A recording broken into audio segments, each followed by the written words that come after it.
ದಿವಸ ನಾಳೆಯಿಂದ ಮಹಾಭಾರತದಲ್ಲಿ ವನಪರ್ವದಲ್ಲಿ ದ್ರೌಪದಿ ದೇವಿ ಸತ್ಯಭಾಮೆಗೆ ಪತಿವ್ರತ ಧರ್ಮಗಳನ್ನು ಹೇಳ್ತಾರೆ.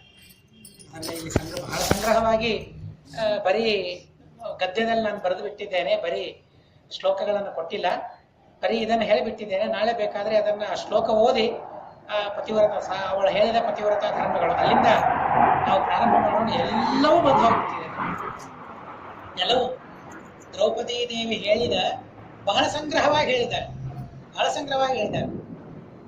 ಸತ್ಯಭಾಮೆ ಮಾಡಿದ ಪ್ರಶ್ನೆ ಏನು ಗೊತ್ತಾ? ಅವಳಿಗೆ ಬಹಳ ವಿಚಿತ್ರವಾಗಿ ಪ್ರಶ್ನೆ ಮಾಡ್ತಾಳೆ. ಅಂದ್ರೆ ಏನೋ ಜ್ಞಾನ ಇಲ್ಲದೆ ಇದ್ದವರ ಹಾಗೆ ಪ್ರಶ್ನೆ ಮಾಡಿದ್ದಾಳೆ ಅಂತ ಅನಿಸ್ತದೆ. ಅರಣ್ಯ ವನವಾಸ, ಪಾಂಡವರು ವನವಾಸದಲ್ಲಿದ್ದಾಗ ಕೃಷ್ಣ ಪರಮಾತ್ಮ ಪರಾಮರ್ಶೆ ಮಾಡೋದಕ್ಕಾಗಿ ಬರ್ತಾನೆ. ಪಾಂಡವರ ಪರಾಮರ್ಶೆ ಮಾಡೋದಕ್ಕಾಗಿ, ಪಾಂಡವರನ್ನ ಅನುಗ್ರಹ ಮಾಡೋದಕ್ಕಾಗಿ ಕೃಷ್ಣ ಪರಮಾತ್ಮ ಬರ್ತಾನೆ. ಜೊತೆಗೆ ಸತ್ಯಭಾಮೆ ಬರ್ತಾಳೆ. ಸತ್ಯಭಾಮೆ ಬರ್ತಾಳೆ, ಇಬ್ರು ಕೂತಿರ್ತಾರೆ. ಸತ್ಯಭಾಮೆ ದ್ರೌಪದಿ ಬರ್ತಾಳೆ, ಇಬ್ರು ಒಂದ್ ಕಡೆ ಕೂಡ್ತಾರೆ. ಅಲ್ಲಿ ಸತ್ಯಭಾಮೆ ಕೇಳ್ತಾಳಂತೆ, ಅಲ್ಲ ದ್ರೌಪದಿ, ಒಬ್ಬ ಗಂಡನನ್ನು ವಶ ಮಾಡ್ಕೊಳ್ಳೋದೇ ಎಷ್ಟು ಕಷ್ಟ ಅಂತ ನಮಗೆ ಗೊತ್ತಾಗ್ತಾ ಇದೆ. 5 ಜನ ಗಂಡಂತರನ್ನು ನೀನ್ ಸಮಾಧಾನ ಪಡಿಸ್ತಾ ಇದೆಯಲ್ಲ, 5 ಜನರನ್ನು ನೀನು ವಶ ಮಾಡ್ಕೊಂಡಿದ್ದೀಯಲ್ಲ, ಇದು ಹೇಗ್ ಮಾಡ್ಕೊಂಡಿದ್ದಿ ನೀನು? ಯಾರಾದ್ರೂ ಮಂತ್ರೋಪದೇಶ ಮಾಡಿದ್ದಾರಾ? ಯಾಕೆಂದ್ರೆ ನಿಮ್ ಮಂಥನದಲ್ಲಿ ಮಂತ್ರೋಪದೇಶ ಬಹಳ ಅಂತ ಅನಿಸ್ತದೆ. ಕುಂತಿ ಮಂತ್ರೋಪದೇಶದಿಂದ ವರವನ್ನು ಪಡೆದವಳು. ಹಾಗೆ ನಿನಗೆ ಯಾರಾದರೂ ಮಂತ್ರೋಪದೇಶವನ್ನು ಮಾಡಿದ್ದಾರಾ? ನಿನ್ನ ಪತಿಗಳು ನಿನ್ನ ವಶವಾಗಿ ಇರಲಿ ಯಾವಾಗಲೂ. ಪತಿಯನ್ನ ವಶ ಮಾಡಿಕೊಳ್ಳುವಂತಹ ಮಂತ್ರವನ್ನು ನೀನು ಕಲ್ತಿದ್ದೀಯಾ?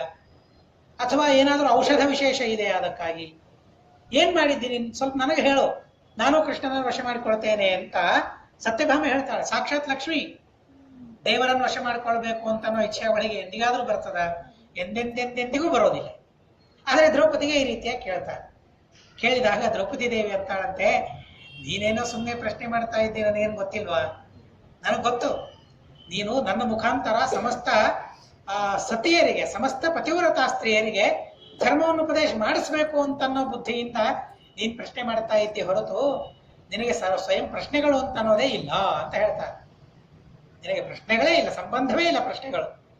ನೈತತ್ವ ಈ ಉಪಪದ್ಯತೆ, ಪ್ರಶ್ನೆಗಳ ಸಂಬಂಧವೇ ನಿನಗೆ ಬೀಳೋದಿಲ್ಲ. ಆದರೂ ಪ್ರಶ್ನೆ ಮಾಡಿದ್ದಿ. ಹೇಳ್ತೇನೆ ಕೇಳು, ಒಂದ್ ಮಾತು ಹೇಳ್ತೇನೆ, ನಾನು ನನ್ನ ಪತಿಯರನ್ನ ವಶಪಡಿಸಿಕೊಂಡಿಲ್ಲ ಅಂತ ಮೊಟ್ಟ ಮೊದಲ ತನ್ನ ತೀರ್ಮಾನವನ್ನು ಹೇಳ್ತಾನೆ. ಪತಿಯನ್ನ ವಶಪಡಿಸಿಕೊಳ್ಳೋದಕ್ಕಾಗಿ ತನ್ನ ಹೆಂಡತಿ ಮಂತ್ರದ ಜಪವನ್ನು ಮಾಡ್ತಾ ಇದ್ದಾಳೆ, ಅಥವಾ ಬೇರೆ ಯಾವುದೋ ಮಾಟ, ಮಾಯಾ, ಮಂತ್ರ, ಔಷಧ ಇವುಗಳನ್ನು ತೆಗೆದುಕೊಳ್ತಾ ಇದ್ದಾಳೆ ಅಂತ ಗಂಡನಿಗೆ ಗೊತ್ತಾದ್ರೆ ಗಂಡನ ವಿಚಾರ ಹೇಗಿರ್ತದೆ ಅಂತ ಅಂದ್ರೆ, ಸರ್ಪ ದ್ವೇಷ್ಮಗತಾದಿಗ, ಮನೆಯಲ್ಲಿ ಒಂದು ಹಾವು ಇದೆ ಅಂತನ್ನೋ ಭಾವನೆ ಗಂಡನಿಗೆ ಬರ್ತದಂತೆ. ನನ್ನನ್ನ ವಶಪಡಿಸಿಕೊಳ್ಳೋದಕ್ಕಾಗಿ ಪ್ರಯತ್ನ ಮಾಡ್ತಾ ಇದ್ದಾಳೆ ಹೆಂಡತಿ ಅಂತ ಯಾವಾಗ ಗಂಡನಿಗೆ ಗೊತ್ತಾಗ್ತದೆ, ಅಂಥ ಹೆಂಡತಿ ಎಂಥವಳು ಅಂದ್ರೆ ಹಾವಿನಂಥವಳು ಅಂತ ಅವಳಂತ. ಆ ಮನೆಯಲ್ಲಿ ಗಂಡನಿಗೆ ಸುಖವಿರೋದಿಲ್ಲ. ಗಂಡನಿಗೆ ಸುಖ ಇರೋದಿಲ್ಲ ಅಂತ ಮೇಲೆ ಹೆಂಡತಿಗೆ ಎಲ್ಲಿಂದ ಸುಖ? ಸರ್ವಥಾ ಸುಖ ಇಲ್ಲ ಅನ್ನೋದಕ್ಕಾಗಿ ಗಂಡನನ್ನ ವಶ ಮಾಡಿಕೊಳ್ಳೋ ಕೆಲಸ ನಾನು ಸರ್ವಥಾ ಮಾಡಿಲ್ಲ, ಗಂಡನನ್ನು ಒಲಿಸಿಕೊಳ್ಳೋ ಕೆಲಸವನ್ನು ಮಾಡಿದ್ದೇನೆ ಅಂತ ಹೇಳ್ತಾರೆ. 2 ವ್ಯತ್ಯಾಸ ಇದೆ. ಗಂಡನನ್ನ ಒಲಿಸಿಕೊಳ್ಳೋದು ಬೇರೆ, ವಶ ಮಾಡ್ಕೊಳ್ಳೋದು ಬೇರೆ. ನನ್ನ ಅಧೀನ, ನಾನು ಹೇಳಿದ್ದನ್ನು ಕೇಳಬೇಕು. ಅಲ್ಲ, ಪಾಂಡವರು ಹೇಳಿದ್ದನ್ನ, ದ್ರೌಪದಿ ಹೇಳಿದ್ದನ್ನು ಪಾಂಡವರು ಕೇಳಿದ್ದಾರೆ, ಕೇಳಿಲ್ಲ ಅಂತ ಅಲ್ಲ. ಆದ್ರೆ ವಶರಾಗಿ ಕೇಳಿದ್ದಲ್ಲ, ಅದು ಒಲವಿನಿಂದ ಕೇಳಿದ್ದು, ಆ ಪ್ರೀತಿಯಿಂದ, ಸ್ನೇಹ ವಾತ್ಸಲ್ಯದಿಂದ ಕೇಳಿದ್ದು. ಅದು ಮಕ್ಕಳ ಮಾತನ್ನು ನಾವು ಕೇಳ್ತೇವೆ ಅಂತ ಅಂದ್ರೆ ವಾತ್ಸಲ್ಯದಿಂದ ಕೇಳೋದೇ ಹೊರತು ವಶರಾಗಿ ಕೇಳೋದಲ್ಲ. ಕೇಳಬಾರದು. ಹಾಗೆ ಮಕ್ಕಳಿಗೆ ವಶರಾಗಿ ಇರಬಾರ್ದು, ತಂದೆ ತಾಯಿಗಳಿಗೆ ವಶರಾಗಿರ್ಬೇಕು. ನಾನು ಯಾವಾಗಲೂ ಆಗೋಗ್ಬಿಡ್ತದೆ, ದೇವ್ರ ಹಾಗೆ ಮಾಡಿಬಿಡ್ತಾನೆ. ನಮಗೆ ಯಾಕೆ ಮಾಡ್ತಾನೋ ಗೊತ್ತಿಲ್ಲ, ನಮ್ಮ ಪ್ರಾರಬ್ಧ ಅಷ್ಟೇ, ಬೇರೆ ಏನಿಲ್ಲ. ಮಕ್ಕಳಿಗೆ ವಶರಾಗಿ ಇರಬಾರದು, ಆದ್ರೆ ಮಕ್ಕಳಿಗೆ ವಶರಾಗಿರ್ತೇವೆ. ತಂದೆ ತಾಯಿಗಳಿಗೆ ವಶರಾಗಿರ್ಬೇಕು, ಆದರೆ ಅಲ್ಲಿ ವಶರಾಗಿ ಇರೋದಿಲ್ಲ. ದೊಡ್ಡವರಿಗೆ, ಹಿರಿಯರಿಗೆ ವಶರಾಗಿರ್ಬೇಕು, ಅದಾಗೋದಿಲ್ಲ. ಅವರಿಗೆ ನಾವು ನಾಯಕರಾಗಿ, ನಿಯಾಮಕರಾಗಿದ್ದು ಬಿಡ್ತೇವೆ. ಆದರೆ ಮಕ್ಕಳಿಗೆ ಮಾತ್ರ ತಗ್ಗಿ ಬಗ್ಗಿ ಅವನೇನು ಹೇಳ್ತಾನೆ, ಯಾವಾಗ ಹೇಳ್ತಾನೆ ಆವಾಗ ಆ ಕೆಲಸವನ್ನು ಮಾಡಲಿಕ್ಕೆ ಸಿದ್ಧರಾಗ್ತೇವೆ ನಾವು. ಇದಲ್ಲ ಅಂತ ಹೇಳ್ತಾರೆ. ಇದು ಸಂಸಾರ ಅಲ್ಲ, ಇದು ಮನೆ ಅಲ್ಲ ಅಂತ ಹೇಳ್ತಾರೆ. ಯಾರಿಗೆ ಅಧೀನರಾಗಿರ್ಬೇಕು ಅವರಿಗೆ ಅಧೀನರಾಗಿರ್ಬೇಕು, ಯಾರಿಗೆ ನಿಯಾಮಕರಾಗಿರ್ಬೇಕು ಅವರಿಗೆ ನಿಯಾಮಕರಾಗಿರ್ಬೇಕು. ಇವೆರಡನ್ನ ಮನುಷ್ಯ ಕಲಿಬೇಕು. ಇವೆರಡು ಮನೆಯಲ್ಲಿರಬೇಕು, ಅಂದ್ರೆ ಆ ಮನೆ ಸಂತೋಷದ ಮನೆ ಅಂತ ಶಾಸ್ತ್ರದಲ್ಲಿ ನಮಗೆ ಹೇಳಿದ್ದಾರೆ. ಅನ್ನೋದಕ್ಕಾಗಿ ದ್ರೌಪದಿ ದೇವಿ ಬಹಳ ಸುಂದರವಾಗಿ ಆ ಎಲ್ಲ ಮಾತುಗಳನ್ನು ನಮಗೆ ತಿಳಿಸ್ತಾರೆ. ಆ 5 ಜನರನ್ನ ನಾನು ಒಲಿಸಿಕೊಂಡ ವಿಧಾನ ಹೇಗೆ ಅನ್ನೋದನ್ನು ದ್ರೌಪದಿ ದೇವಿ ಬಹಳ ಅದ್ಭುತವಾದ ರೀತಿಯಲ್ಲಿ ನಮಗೆ ತಿಳಿಸಿದ್ದಾಳೆ. ಆ ವಿಚಾರವನ್ನ ನಾಳೆ ಸ್ವಲ್ಪ ವಿಸ್ತಾರವಾಗಿ ತಿಳಿಯೋಣ. ಈಗ ಮೊಟ್ಟ ಮೊದಲಿಗೆ ಸ್ತ್ರೀ ಅಂದ್ರೆ ಏನು, ಬಹಳ ಸುಂದರವಾದ ಅರ್ಥಗಳನ್ನ ಶಾಸ್ತ್ರದಲ್ಲಿ ಹೇಳಿದ್ದಾರೆ. ಎಲ್ಲಾ ಶಬ್ದಗಳಿಗೆ ಅರ್ಥವನ್ನು ಹೇಳಿದ್ದಾರೆ.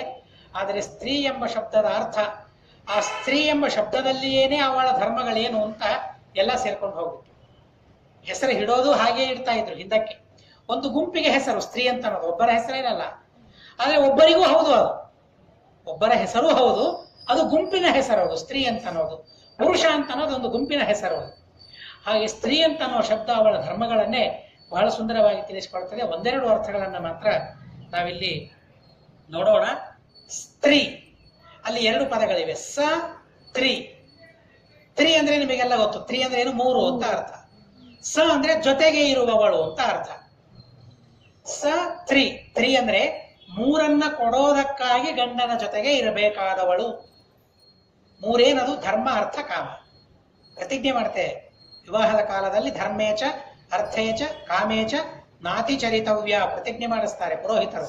ನಾತಿ ಚರಾಮಿ, ಹೆಂಡತಿಯ ಹೊರತಾಗಿ ಹೆಂಡತಿಯನ್ನ ಬಿಟ್ಟು ನಾನು ಧರ್ಮ ಮಾಡೋದಿಲ್ಲ, ಹೆಂಡತಿಯನ್ನ ಬಿಟ್ಟು ನಾನು ಅರ್ಥವನ್ನು ಗಳಿಸೋದಿಲ್ಲ, ಹೆಂಡತಿಯನ್ನ ಬಿಟ್ಟು ನಾನು ಯಾವುದನ್ನು ಬಯಸೋದಿಲ್ಲ. ನಿಜವಾಗಿ ಅಲ್ಲಿ ನಾವು ಪ್ರತಿಜ್ಞೆ ಮಾಡಿರ್ತೇವೆ, ಪ್ರತಿಜ್ಞೆಗೆ ತಕ್ಕಂತೆ ಇದ್ರೆ ಏನೇನೂ ಸಮಸ್ಯೆ ಇಲ್ಲ ಸಂಸಾರದಲ್ಲಿ, ಏನೇನೂ ಸಮಸ್ಯೆ ಇಲ್ಲ. ಆದ್ರೆ ಸಮಸ್ಯೆ ಸಾಮಾನ್ಯವಾಗಿ ಅದು ಸಾಮಾನ್ಯವಾಗಿ ಪುರುಷರಿಂದಲೇ ಪ್ರಾರಂಭವಾಗ್ತದೆ, ಇಲ್ಲ ಅಂತ ಅಲ್ಲ. ಇಲ್ಲಿ ತಪ್ಪಿ ಬಿಡುತ್ತಾರೆ.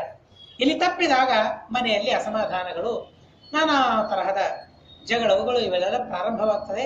ಎಷ್ಟೆಲ್ಲ ಇದ್ರೂ ಅಲ್ಪ ಸ್ವಲ್ಪ ಇದ್ದೇ ಇರ್ತದೆ. ಯಾಕೆಂದ್ರೆ ಇದು ಸಂಸಾರ, ಇದು ಮೋಕ್ಷದಲ್ಲಿದ್ದ ಹಾಗೆ ಇಲ್ಲಿ ಸರ್ವಥಾ ಸಾಧ್ಯವಿಲ್ಲೇ ಇಲ್ಲ.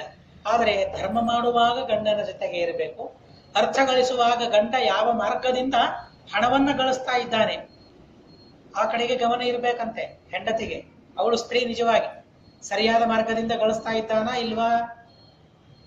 ಲೌಕಿಕ ಮಾರ್ಗದಿಂದ ಹಣವನ್ನು ಗಳಿಸೋದು ಇವತ್ತು ಅನಿವಾರ್ಯವಾಗಿರಬಹುದು. ಆದ್ರೆ ಆ ಲೌಕಿಕ ಮಾರ್ಗದಿಂದ ಹಣ ಗಳಿಸುವಾಗಲೂ ಕೂಡ ಅನ್ಯಾಯದಿಂದ ಹಣ ಗಳಿಸೋದೇನಿದೆಯಲ್ಲ, ಸರ್ವಥಾ ಬೇಡ. ಕೆಲಸ ಸರಿಯಾಗಿ ಮಾಡದೆ, ಕೆಲಸವನ್ನ ಮಾಡದೇನೆ ಹಣವನ್ನು ಗಳಿಸೋದು, ಅದು ಅನ್ಯಾಯದ ಹಣವೇ. ಅದು ಸರಿಯಾದ ನಮಗೇನು ಹಣ ಕೊಡೋ, ಏನ್ ಕೆಲಸ ನಮಗೆ ಒಪ್ಪಿಸಿರ್ತಾರಲ್ಲ, ಆ ಒಪ್ಪಿಸಿದ ಕೆಲಸವನ್ನ ಸರಿಯಾಗಿ ಮಾಡಿ ಆ ಹಣವನ್ನು ನಾವು ತೆಗೆದುಕೊಂಡ್ರೆ ಅದು ನಿಜವಾಗಿ ಲೌಕಿಕದಲ್ಲಿ ಸರಿಯಾದ ನ್ಯಾಯವಾದ ಹಣ. ಅದು ಅದಕ್ಕೆ ಬಿಟ್ಟು ನಾವು ಕೆಲಸ ಸರಿಯಾಗಿ ಮಾಡದೆ ಅಥವಾ ಕೆಲಸವನ್ನೇ ಬಿಟ್ಟು ಹಣ ಗಳಿಸಿದ್ವಿ ಅಂತ ಅಂದ್ರೆ ಅದು ನ್ಯಾಯದ ಹಣ ಅಲ್ಲ, ಅದು ಅನ್ಯಾಯದ ಹಣ. ಅನ್ಯಾಯದ ಹಣ ಎಲ್ಲಿಂದ ಮೊದಲಾಗ್ತದೆ ಅಂತ ಅಂದ್ರೆ ಬರೀ ಕೆಳಗಿನಿಂದ ತೆಗೆದುಕೊಳ್ಳೋದಿಷ್ಟೇ ಅಲ್ಲ, ಲಂಚ ತೆಗೆದುಕೊಳ್ಳೋದಿಷ್ಟೇ ಅನ್ಯಾಯದ ಹಣ ಅಲ್ಲ. ಇನ್ನೊಬ್ಬರನ್ನ ಪೀಡಿಸಿ ಹಣ ತೆಗೆದುಕೊಂಡ್ರೆ ಇಷ್ಟೇ ಅದು ಅನ್ಯಾಯದ ಹಣ ಅಂತ ಅಲ್ಲ. ಅನ್ಯಾಯದ ಹಣ ಅಂದ್ರೆ ಇಲ್ಲಿಂದ ಪ್ರಾರಂಭವಾಗ್ತದೆ. ಕೆಲಸವನ್ನು ಸರಿಯಾಗಿ ಮಾಡಿ ಆ ಹಣವನ್ನು ತೆಗೆದುಕೊಳ್ಬೇಕು, ಅದು ನ್ಯಾಯವಾದ ಹಣ. ಹಾಗಾದ್ರೆ ಅರ್ಥವನ್ನ ಸರಿಯಾದ ಮಾರ್ಗದಲ್ಲಿ ಗಳಿಸ್ತಾ ಇದ್ದಾರೋ ಇಲ್ಲೋ, ಗಳಿಸಿದ ಹಣವನ್ನ ಸರಿಯಾದ ಮಾರ್ಗದಲ್ಲಿ ಖರ್ಚು ಮಾಡ್ತಾ ಇದ್ದಾರೋ ಇಲ್ಲೋ. ನಿಜವಾಗಿ ಖರ್ಚು ಮಾಡುವ ಎಲ್ಲ ಜವಾಬ್ದಾರಿ ಹೆಂಡತಿಯದು ಅಂತ ಹೇಳಿಬಿಟ್ಟಿದ್ದಾರೆ. ಗಳಿಸೋದಿಷ್ಟೇ ಗಂಡನ ಕೆಲಸ, ಗಳಿಸಿದ ಮೇಲೆ ಅದೆಲ್ಲ ಹಣ ಹೆಂಡತಿ ಕೊಡಬೇಕು ಅಂತ ಹೇಳ್ಬಿಟ್ಟಿದ್ದಾರೆ. ಇವತ್ತೆಲ್ಲ ಹೆಂಡತಿ ಅಂದ್ರೆ ಬ್ಯಾಂಕೆ, ಬೇರೆ ಏನೂ ಇಲ್ಲ. ಮನೆಯಲ್ಲಿ ಯಾರೂ ಇಟ್ಕೊಳ್ಳೋದೇ ಇಲ್ಲ ಇವತ್ತು. ಆದರೆ ಧರ್ಮಶಾಸ್ತ್ರ ಹೇಳುವ ಮಾತು ಗಳಿಸಿದ್ದನ್ನ ಹೆಂಡತಿಯ ಕೈಯಲ್ಲಿ ಹಾಕ್ಬೇಕು. ಹೀಗಾಗಿ ಆ ಅರ್ಥದ ವಿಷಯದಲ್ಲಿ ಗಂಡನ ಜೊತೆಗೆ ಇರಬೇಕು. ಬರೀ ಗಂಡನ ಜೊತೆಗೆ ಅಂದ್ರೆ ಬರೀ ದೈಹಿಕವಾಗಿ ಜೊತೆಗೆ ಇರೋದು ಅಂತ ಇಷ್ಟೇ ಅಲ್ಲ, ಮಾನಸಿಕವಾಗಿಯೂ ಇರಬೇಕು. ಗಂಡ ಏನ್ ಕೆಲಸ ಮಾಡಬೇಕು ಅಂತ ಅಪೇಕ್ಷೆ ಪಡ್ತಾ ಇದ್ದಾನೆ, ಧರ್ಮ ಕೆಲಸವನ್ನು ಮಾಡಬೇಕು, ಧಾರ್ಮಿಕ ಕೆಲಸ ಎಷ್ಟು ಮಾಡ್ತಾನೆ, ಹೀಗೆ ಮಾನಸಿಕವಾಗಿ ಅವರಿಗೆ ಹತ್ತಿರ ಇರಬೇಕು. ಧರ್ಮ ಗಳಿಸುವಾಗ, ಅರ್ಥವನ್ನ ಗಳಿಸುವಾಗ ಅಪೇಕ್ಷೆ ಪಡಬೇಕಾದ್ರೆ ಏನೇನ್ ಬಯಸ್ತಾನೆ ನನ್ನ ಗಂಡ, ಬಯಸುವಾಗಲೂ ಹೆಂಡತಿಯ ಪಾತ್ರ ಇದೆ. ಅವನು ತಪ್ಪಾದದ್ದನ್ನ ಬಯಸಿದರೆ ಬೇಡ ಅಂತ ಹೇಳಬೇಕು. ಅದು ಬರೀ ಹೆಂಡತಿಗೆ ಮಾತ್ರ ಅಲ್ಲ, ಮಕ್ಕಳು ಆ ತರಹ ಮಾಡಬೇಕು ಅಂತ ಹೇಳ್ತಾರೆ. ನಚಿಕೇತ ಮಾಡಿದ್ದು ಇದೆ, ಮತ್ತೆ ಬೇರೆ ಏನೂ ಇಲ್ಲ. ಕರ್ಮ ಮಾಡ್ಬೇಕಾದ್ರೆ ಹೋಗಲೇ ಇಲ್ವಂತೆ ಅಲ್ಲಿಂದ ನಚಿಕೇತ. ಅಪ್ಪ ದಾನ ಮಾಡ್ತಾ ಇದ್ದಾನೆ, ಇವಂದೇನ್ ಕೆಲಸ ಹೇಳಿ? ನಾವು ಕಳಿಸ್ಬಿಡ್ತೇವೆ, ನಿಮ್ದೇನ್ ಕೆಲಸ ಇಲ್ಲ, ಆಯ್ತು ಪುಣ್ಯವಚನ ಆಯ್ತು ಅಂದ್ರೆ ಮುಗಿದೋಯ್ತು. ಹೆಂಡತಿಗೆ ಕೆಲಸ ಇಲ್ಲ ಅಂತಲೇ ಲೆಕ್ಕ. ಆಯ್ತು ನಿಮ್ ಕೆಲಸ, ನೀವು ಹೊರಟು ಬಿಡಿ ಅಂತ ಕಳಿಸ್ಬಿಡ್ತೇವೆ. ಮಕ್ಕಳನ್ನಂತೂ ಕೂಡಿಸ್ಕೊಳ್ಳೋದೇ ಇಲ್ಲ, ಸಂಬಂಧವೇ ಇಲ್ಲ. ಆದ್ರೆ ನಚಿಕೇತ ಕೂತವನು ಎದ್ದೇ ಹೋಗ್ಲಿಲ್ವಂತೆ. ಅಪ್ಪ ದಾನ ಮಾಡ್ತಾ ಇದ್ದಾನೆ, ಎದ್ದೇ ಹೋಗ್ಲಿಲ್ಲ ಅವನು. ಯಾಕೆ ಅಂದ್ರೆ ಅವನ್ ಏನ್ ಸರಿ ಮಾಡ್ತಾನೆ, ಏನ್ ತಪ್ಪು ಮಾಡ್ತಾನೆ ನೋಡ್ತಾ ಕೊಡ್ಬೇಕಲ್ಲ. ಯಾವಾಗ ಮುದಿ ಆಕಳನ್ನು ಕೊಡ್ತಾ ಇದ್ದಾನೆ ಅವನೊಂದು ಅಪ್ಪ ಇದು ಸರಿಯಾದ ಕೆಲಸ ಅಲ್ಲ, ಇದು ಕಾಮ, ನೀನು ಕೊಡಬೇಕು ಅಂತ ಸಂಕಲ್ಪ ಮಾಡಿದ್ದೆ ನಿಜ, ಆದ್ರೆ ಇದು ಕೊಡಬೇಕಾದ ಆಕಳಲ್ಲ, ಪದಾರ್ಥ ಅಲ್ಲ ನಿಜವಾಗಿ, ಇಂಥದ್ದನ್ನು ಮಾಡಬಾರದು ಅಂತ ಅನ್ನೋದನ್ನ ಬೇರೆ ಭಾಷೆಯಲ್ಲಿ ಹೇಳ್ತಾನೆ ಇರ್ಲಿ. ಆದ್ರೆ ಕಾಮೇಚ ಪತಿ ಏನೇನ್ ಬಯಸ್ತಾ ಇದ್ದಾನೆ ಆ ಕಡೆಗೆ ಲಕ್ಷ್ಯ ಕೊಡಬೇಕು ಅಂತ ಹೇಳ್ತಾರೆ. ಹೀಗೆ ಧರ್ಮ ಗಳಿಸುವಾಗ, ಅರ್ಥವನ್ನ ಗಳಿಸುವಾಗ, ಅಥವಾ ಅವನು ಬಯಸುವಾಗ, ಏನನ್ನೋ ಬಯಸ್ತಾನೆ, ಬಯಸುವಾಗ ಅವನ ಬಯಕೆಗಳೇನು, ಅರ್ಥವನ್ನ ಹಣವನ್ನು ಯಾವ ಮಾರ್ಗದಿಂದ ಗಳಿಸ್ತಾ ಇದ್ದಾನೆ, ಯಾವ ಮಾರ್ಗದಿಂದ ಅದನ್ನ ವ್ಯಯ ಮಾಡ್ತಾ ಇದ್ದಾನೆ, ಧರ್ಮವನ್ನು ಯಾವ ರೀತಿಯಾಗಿ ಯಾವ ಯಾವ ಧರ್ಮಗಳನ್ನು ಮಾಡ್ತಾ ಇದ್ದಾನೆ, ಪ್ರತಿಯೊಂದು ಕ್ಷಣಕ್ಕೆ ಎಚ್ಚರಿಕೆಯಿಂದ ಇದ್ದುಕೊಂಡನಿಗೆ ಸಹಕಾರವನ್ನು ಮಾಡಬೇಕು ಅಂತ ಹೇಳ್ತಾರೆ. ವಿಂಧ್ಯಾವಲಿಯ ಕಥೆಯನ್ನು ಕೇಳ್ತೇವೆ. ವಾಮನನಿಗೆ 3 ಪಾದ ಭೂಮಿಯನ್ನು ದಾನ ಮಾಡಬೇಕು. ಅದೆಷ್ಟು ದಾನ ನಿಜವಾಗಿ? 3 ಪಾದ ಅಲ್ಲ, ಆ ಪಾದದಿಂದ ಭಗವಂತ ಸಮಸ್ತವನ್ನ ಅಳದು ಬಿಟ್ಟ ಅನ್ನೋದು ಬೇರೆ ಮಾತು. ಆದರೆ ಕೇಳಿದ್ದೆಷ್ಟು? ನನಗೇನು ಕಾಣಿಸ್ತಾ ಇಲ್ಲ, ಇದರಿಂದ 3 ಪಾದ ಭೂಮಿಯನ್ನು ಕೊಡು, ಇಷ್ಟೇ ದಾನ. ಅದು ದಾನ ಅಂತ ಯಾರಾದ್ರೂ ಕರೀತಾರ ಅದನ್ನ? ಆಗಿನ ಕಾಲದಲ್ಲಿ ದಾನವೇ ಅಲ್ಲ. ಆದರೆ ಯಾವಾಗ ಆ ತ್ರಿಪಾದ ಭೂಮಿಂ ವಾಮನಾಯ ಬ್ರಾಹ್ಮಣಾಯ ಬ್ರಹ್ಮಚಾರಿಣೇ ದಾನಂ ಅಹಂಕರಿಷ್ಯೆ ಅಂತ ಸಂಕಲ್ಪ ಮಾಡ್ತಾ ಇದ್ದಾನೆ, ವಿಂಧ್ಯಾವಳಿ ಬರ್ತಾಳೆ, ಕೈಯಲ್ಲಿ ನೀರು ಹಾಕ್ತಾಳೆ, ಆ ಪುಣ್ಯಾವಳಿಗೆ ಬರ್ತದೆ. ಗಂಡ ಮಾಡಿದ ಪುಣ್ಯ ಹೆಂಡತಿಗೆ ಬರ್ತದೆ ಅಂತ ಅಂದ್ರೆ ಸುಮ್ಮನೆ ಎಲ್ಲೋ ಕೊಡ್ತರೆ ಬರೋದಿಲ್ಲ. ಅವನು ಧರ್ಮವನ್ನ ಮಾಡುವಾಗ ಇವಳು ಸಹಕಾರವನ್ನು ಮಾಡ್ಬೇಕು, ಕೈ ಹಿಡಿದಾಗ ಕೈಯಲ್ಲಿ ನೀರು ಹಾಕ್ಬೇಕು. ನೀರು ಹಾಕಿದ್ರೆ ಸಾಕು, ಅರ್ಧ ಪುಣ್ಯ ಅವಳಿಗೆ ಬಂದು ಹೋಗುತ್ತೆ ದಾನ ಮಾಡಿದ್ದಾರೆ. ಮಹಾಭಾರತದಲ್ಲಿ ಬಹಳ ಸುಂದರವಾಗಿ ಪಾರ್ವತಿ ದೇವಿ ಹೇಳ್ತಾಳೆ. ಮತ್ತೆ ಸ್ತ್ರೀ ಜಾತಿ ಬಹಳ ವಿಶಿಷ್ಟ ಅಂತ ನನಗನ್ನಿಸ್ತದೆ ಅಂತ ಪಾರ್ವತಿ ಹೇಳ್ತಾಳೆ. ಯಾಕೆ ಅಂತ ಅಂದ್ರೆ ಅದು ಯಾವ ಹೋಮ ಮಾಡಿರೋದಿಲ್ಲ, ಮಂತ್ರ ಅಂದಿರೋದಿಲ್ಲ. ಆದರೆ ಗಂಡ ಮಾಡಿದ ಆ ಕರ್ಮದಲ್ಲಿ ಅರ್ಧ ಪುಣ್ಯವನ್ನ ಅವಳು ಗಳಿಸಿ ಬಿಡ್ತಾಳೆ, ಅವಳಿಗೆ ಬಂದ್ಬಿಡ್ತದೆ. ಶ್ರಾದ್ದ ಮಾಡುವಾಗ ಅಡಿಗೆ ಮಾಡಿದರೆ, ಬಡಿಸಿದರೆ, ಶ್ರಾದ್ದ ಮಾಡಿದ್ರೆ ಅವರಿಗೆ ಪುಣ್ಯ ಬಂತಲ್ಲ, ಅವರು ಶ್ರಾದ್ದ ಮಾಡಿದ್ರು ನಮಗೇನ್ ಬಂತು ಅಂತ ಅಂದ್ರೆ ಬಡಿಸೋದ್ರಿಂದ, ಶ್ರಾದ್ದ ಮಾಡೋದ್ರಿಂದ ಏನ್ ಪುಣ್ಯ ಬರ್ತದಲ್ಲ, ಆ ಪುಣ್ಯ ಇವರಿಗೂ ಬರ್ತದಂತೆ. ಅದೇನ್ರಿ ಶ್ರಾದ್ದದ ಪುಣ್ಯ ಅಂತ ಹೇಳಿ ಮೂಗು ಮುರಿಯೋ ಕಾರಣವಿಲ್ಲ. ಶ್ರಾದ್ದದಿಂದ ಬರುವ ಪುಣ್ಯ ಯಾವುದಕ್ಕೆ ಉಪಯೋಗ ಬೀಳ್ತದೆ ಗೊತ್ತಾ? ಅಪರೋಕ್ಷ ಜ್ಞಾನಕ್ಕೆ ಉಪಯೋಗ ಬೀಳ್ತದೆ ಅಂತ ಶ್ರೀಮದಾಚಾರ್ಯ ಹೇಳ್ತಾರೆ. ಹೀಗಾಗಿ ಬದ್ರಿಗೆ ಹೋಗಿ ಬಂದೆ, ಗಯಾಕ್ ಹೋಗಿ ಬಂದೆ, ಸಂಕಲ್ಪ ಮಾಡಬೇಕೋ, ಪಿಂಡ ಪ್ರದಾನ ಮಾಡಬೇಕೋ ಅಂತ ಪ್ರಶ್ನೆ ಮಾಡ್ತಾ ಇರ್ತಾರೆ. ಸರ್ವಥಾ ಪ್ರಶ್ನೆಗೆ ಅವಕಾಶವಿಲ್ಲ. ಸಾಯೋ ತನಕ ಪಿಂಡ ಪ್ರದಾನನೇ ಮಾಡೋದು. ನನಗಾಗೋದಿಲ್ಲ ಅಂತ ಆದಾಗ ಸಂಕಲ್ಪ, ನನಗಾಗೋದಿಲ್ಲ ಅಂತ ಆದಾಗಲೂ ನನ್ನ ಮಕ್ಕಳಿಂದ ಮಾಡಿಸ್ಬೇಕು ಅಂತ ಹೇಳಿದ್ದಾರೆ.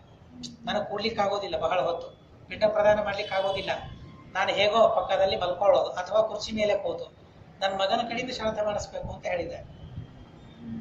ಆ ಪುಣ್ಯ ಇವನಿಗೆ. ಆವಾಗ ಅವನ ಅಪಸವ್ಯ ಆಗ್ಬೇಕು, ಪಿಂಡ ಇಡಬೇಕು, ಎಲ್ಲ ಕೆಲಸ ಮಾಡ್ಬೇಕು. ತಾನು ಮಾಡೋದಲ್ಲ ಅದು, ಅಪ್ಪನ ಪರವಾಗಿ ಮಾಡೋ ಶ್ರಾದ್ದ ಇರ್ಲಿ. ಅಂತೂ ಆ ಶ್ರಾದ್ದ ಮಾಡಿದ ಪುಣ್ಯ ಇರಲಿ, ದೇವರ ಪೂಜೆ ಮಾಡಿದ ಪುಣ್ಯ ಇರಲಿ, ವೇದಾಧ್ಯಯನ ಮಾಡಿದ ಪುಣ್ಯ ಇರಲಿ, ವೇದ ಪಾರಾಯಣ ಮಾಡಿದ ಪುಣ್ಯ ಇರಲಿ, ಏನೇ ಪುಣ್ಯ ಇರಲಿ, ಪುಣ್ಯಸ್ಯಾರ್ಥಾಪಹಾರಣ್ಯ, ಅರ್ಧ ಪುಣ್ಯ ಇವರು ಅದನ್ನ ಸ್ವೀಕಾರ ಮಾಡ್ತಾರಂತೆ, ಇವರಿಗೆ ಬಂದ್ಬಿಡ್ತದಂತೆ ಅನ್ನೋದಕ್ಕಾಗಿ ಸ್ತ್ರೀ ಜಾತಿ ಬಹಳ ವಿಶಿಷ್ಟ ಅಂತ ಹೇಳ್ತಾರೆ. ಯಾಕೆ? ಈ 3 ಮಾಡುವಾಗ ಗಂಡನ ಜೊತೆಗೆ ಇರ್ತಾಳೆ. ತ್ರಿ ಅಂದ್ರೆ 3 ಗಂಡ ಸಂಪಾದನೆ ಮಾಡುವಾಗ ಇವಳು ಜೊತೆಗೆ ಇರ್ತಾಳೆ ಅನ್ನೋದಕ್ಕಾಗಿ ಅವಳನ್ನ ಸ್ತ್ರೀ ಅಂತ ಕರೆದಿದ್ದಾಳೆ. ಶಾಸ್ತ್ರದ ದೃಷ್ಟಿಯಲ್ಲಿ ಸ್ತ್ರೀಯರಿಗೆ ಪ್ರತ್ಯೇಕವಾಗಿ ಹಣ ಗಳಿಸುವ ವ್ಯವಸ್ಥೆ ಇಲ್ಲ.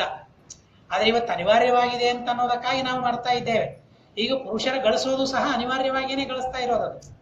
ಬ್ರಾಹ್ಮಣರಿಗೆ ಹಣ ಗಳಿಕೆಗೆ ಇದ್ದ ವ್ಯಾಪಾರಗಳೆಷ್ಟು ಗೊತ್ತಾ? ವ್ಯಾಪಾರ ಅಂತ ಅನಬಾರದು ಅದನ್ನ. ನಿಜವಾಗಿ ಉಪಜೀವನಕ್ಕಾಗಿ ಯಾವುದನ್ನು ಹೇಳಿದ್ದಾರೆ ಅಂತ ಅಂದ್ರೆ ಅಧ್ಯಾಪನ, ಪ್ರತಿಗ್ರಹ, ಯಾಜನ. ಯಜ್ಞವನ್ನು ಮಾಡಿಸೋದು, ಪಾಠ ಹೇಳೋದು, ಆಮೇಲೆ ದಾನವನ್ನು ಸ್ವೀಕಾರ ಮಾಡೋದು. ಯಾಜನ, ಅಧ್ಯಾಪನ, ಆಮೇಲೆ ದಾನ ತೆಗೆದುಕೊಳ್ಳೋದು. ಇವು 3 ಹೇಳಿದ್ದಾರೆ. ಈ 3ರಿಂದ ಏನ್ ಬರ್ತದಲ್ಲ ಅದರಿಂದಲೇ ಉಪಜೀವನ ಅಂತ ಹೇಳಿದ್ದಾರೆ, ಪ್ರಧಾನವಾಗಿ ಶಾಸ್ತ್ರದಲ್ಲಿ ಹೇಳಿದ್ರು. ಆದರೆ ಆಪತ್ಕಾಲದೊಳಗೆ ವೈಶ್ಯರ ವೃತ್ತಿಯನ್ನ ಅವಶ್ಯವಾಗಿ ಅವಲಂಬಿಸಬಹುದು, ವ್ಯಾಪಾರವನ್ನು ಮಾಡಬಹುದು ಅಂತ ಹೇಳಿದ್ದಾರೆ. ವ್ಯಾಪಾರ ಮಾಡಬೇಕಾದರೂ ಸಹ ಕೆಲವು ಧರ್ಮಗಳು ಹೇಳಿದ್ದಾರೆ. ರಸ ವಿಕ್ರಯವನ್ನು ಮಾಡಬಾರದು ಅಂತ ಹೇಳಿದ್ದಾರೆ. ಎಣ್ಣೆ, ತುಪ್ಪ, ಹಾಲು ಇತ್ಯಾದಿಗಳನ್ನು ಮಾಡಬಾರದು ಅಂತ ಹೇಳಿದ್ದಾರೆ. ಇಲ್ಲಿ ಇವತ್ತು ಎಲ್ಲವೂ ಅನಿವಾರ್ಯವಾಗಿ ಹೋಗ್ಬಿಟ್ಟಿದೆ, ಅವೆಲ್ಲವೂ ಅನಿವಾರ್ಯವಾಗಿದೆ. ಏನೇ ಇರಲಿ ಅಂತೂ. ಆದರೆ ಪ್ರಧಾನವಾಗಿ ಇದನ್ನ ಮಾಡ್ಲಿಕ್ಕೆ, ನಾನು ಮೊದಲಿಗೆ ಹೇಳಿದೆ, ಮಾಡ್ಲಿಕ್ಕೆ ಆಗ್ತದೋ ಬಿಡ್ತದೋ. ಎಷ್ಟೋ ಜನ ಸ್ತ್ರೀಯರು ಹೊರಗೆ ಕೆಲಸಕ್ಕೆ ಹೋಗ್ತಾ ಇರ್ತಾರೆ, ಇಲ್ಲ ಅಂತ ಅಲ್ಲ, ಯಾಕೆ ಮನೆ ನಡೀಬೇಕು ಅನ್ನೋ ಉದ್ದೇಶ, ಅವರವರ ಉದ್ದೇಶಗಳಿರ್ತವೆ, ಏನೇನೋ ಇರ್ತದೆ. ಹೋಗ್ತಾ ಇರ್ತಾರೆ, ಹೋಗ್ತಾನು ಧರ್ಮವನ್ನು ಮಾಡ್ತಾ ಇರ್ತಾರೆ, ಧರ್ಮವನ್ನು ಸಾಧನೆ ಮಾಡ್ತಾ ಇರ್ತಾರೆ. ಇಲ್ಲಿ ಅಂತೂ ಅದು ಅವರವರವಾಗಿ ಬಿಟ್ಟದ್ದು. ಆದರೆ ಶಾಸ್ತ್ರ ಮಾತ್ರ ಹಣ ಗಳಿಸುವ ಕೆಲಸವನ್ನ ಗಂಡನಿಗೆ ಹೇಳಿದ್ದಾರೆ, ಮನೆಯಲ್ಲಿ ಎಲ್ಲಾ ಕೆಲಸವನ್ನು ಹೆಂಡತಿ ಮಾಡಬೇಕು ಅಂತ ಹೇಳಿದ್ದಾರೆ. ಈ ರೀತಿಯಾದ ವ್ಯವಸ್ಥೆಯನ್ನು ಮಾಡಿಕೊಟ್ಟಿದ್ದಾರೆ. ಅಂತೂ ಆ ಧರ್ಮ ಅರ್ಥ ಕಾಮಗಳನ್ನ ಪತಿ ಗಳಿಸುವಾಗ ಅವಳ ಜೊತೆಗೆ ಇವರು ಇರಬೇಕು ಅಂತ ಅನ್ನೋದಕ್ಕಾಗಿ ಇವಳನ್ನ ಸ್ತ್ರೀ ಅಂತ ಕರೀತಾರೆ. ಇವುಗಳೇ ಪ್ರಧಾನವಾದ ಧರ್ಮ ಅವಳದ್ದು ಅಂತ ಅನ್ನೋದನ್ನ ತಿಳಿಸಿದ್ದಾರೆ. ಇನ್ನು ಅನೇಕ ಅರ್ಥಗಳಿವೆ, ಕ್ರಮವಾಗಿ ಅವುಗಳನ್ನು ತಿಳಿಯೋಣ ಅಂತ ಹೇಳ್ತಾ ಅಸ್ಮತ್ ಗುರುವಂತರ್ಗತ ತಾತ್ವಿಕ ದೇವತಾಂತರ್ಗತ ಭಾರತೀಯ ಮುಖ್ಯ ಪ್ರಾಣಾಂತರ್ಗತ ಶ್ರೀಕೃಷ್ಣ ಅರ್ಪಣ